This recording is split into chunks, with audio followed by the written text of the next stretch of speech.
টোটো ও auto চালকদের ধর্মঘটে চরম ভোগান্তিতে বারাসত শহরের জনজীবন। মঙ্গলবার বারাসতের বিভিন্ন এলাকায় টোটো ও অটো পরিষেবা বন্ধ থাকায় চরম ভোগান্তিতে পড়েন নিত্যযাত্রী, অফিসগামী, পড়ুয়া ও সাধারণ মানুষ। গত শনিবার প্রশাসনের সঙ্গে টোটো ও অটো চালকদের বৈঠক হলেও তাতে কোনো সমাধান না মেলারই দাবি টোটো চালকদের। এরপরই আজ বারাসতে বৃহৎ জমায়েত করেন চালকেরা এবং ধর্মঘটের ডাক দেন। চালকদের দাবি, অবিলম্বে জাতীয় সড়কে টোটো চলাচলের অনুমতি দিতে হবে। পাশাপাশি তাদের আরও একাধিক দাবি মেনে নেওয়ারও কথা জানিয়েছেন তারা। এদিকে আচমকা পরিষেবা বন্ধ হয়ে যাওয়ায় কার্যত সমস্যায় পড়েছেন বহু মানুষ। এখন দেখার কবে বারাসতবাসী এই নাজেহাল অবস্থা থেকে রেহাই পায়।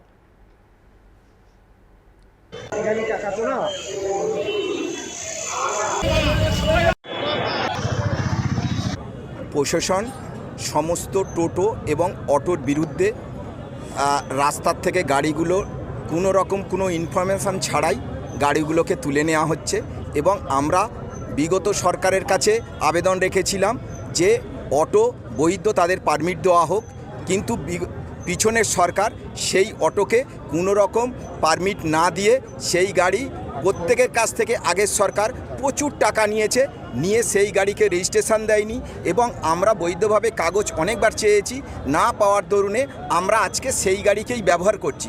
কিন্তু প্রশাসনের কাছে আমাদের দাবি যে আমরা এই গাড়ির প্রতি আমরা গভর্নমেন্টের কাছে চাই আমাদের রুট পারমিট।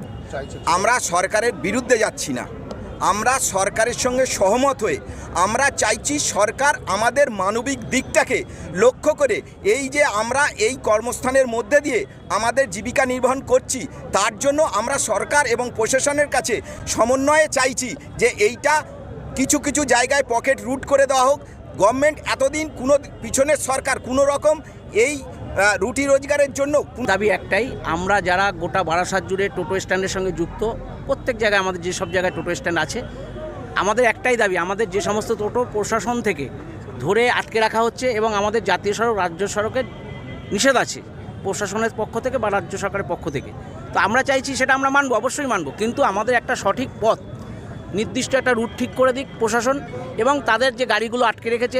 আমরা যারা গরিব মানুষ নানা রকম ব্যাংক থেকে লোন করে ধার করে আমরা টোটো নিয়ে রাস্তায় নেমেছি, সেই সব জায়গাগুলোকে সরকার একটু মানবিকভাবে, আমরা যারা খেটে খাওয়া মানুষ, দিনমজুর মানুষ, তাদের দিকে একটু দৃষ্টিভঙ্গি দিক এবং প্রশাসনকেও আরও নরম মনোভাব নিয়ে আমাদের এই দৃষ্টিভঙ্গির কথা আমরা এই আন্দোলনের মধ্য দিয়ে আমরা আজকে সমবেত হয়েছি বারাসাত টাকি রোড শতদল ময়দানে। আমরা এর মধ্য দিয়ে প্রশাসনকে এই বার্তা দিতে চাই, আপনাদের সঙ্গে আমরা সহযোগিতা করব, আপনারাও আমাদের সাথে সঙ্গে। প্রশাসন আমাদের সঙ্গে মানবিক মুখ দেখাচ্ছে না, প্রশাসন আমাদের গাড়িগুলো অযথা আটকে দিচ্ছে নানা রকম অজুহাত দিয়ে। রাজ্য সড়ক জাতীয় সড়ক পারাপাড়া হওয়া যাবে না।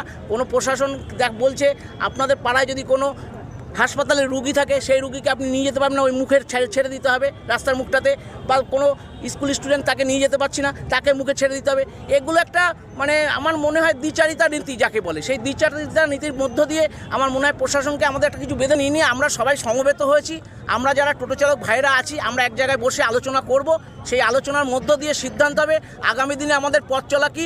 আমাদের উদ্দেশ্য সরকার বা সাধারণ মানুষের ক্ষেত্রে বিক্ষোভ তৈরি করা না, সাধারণ মানুষকেও সাথে রাখতে হবে। সমস্যা হচ্ছে যে একটু দ্রুত কাজটা করলে আমার তাড়াতাড়ি হয়ে যেত, সেখানে দেরি হয়ে যাচ্ছে। এই যে অটো টোটো আজকে বন্ধ আছে বারাসাত শহরে, অটো বন্ধ, হ্যাঁ, কতটা সমস্যার মধ্যে পড়ছে স্যার? অফিস টাইম আছে, অফিসে কাজ যাচ্ছে, যদি অটো টোটো বন্ধ থাকে তাহলে তো সেটা সমস্যা করি, সেটা সমস্যা।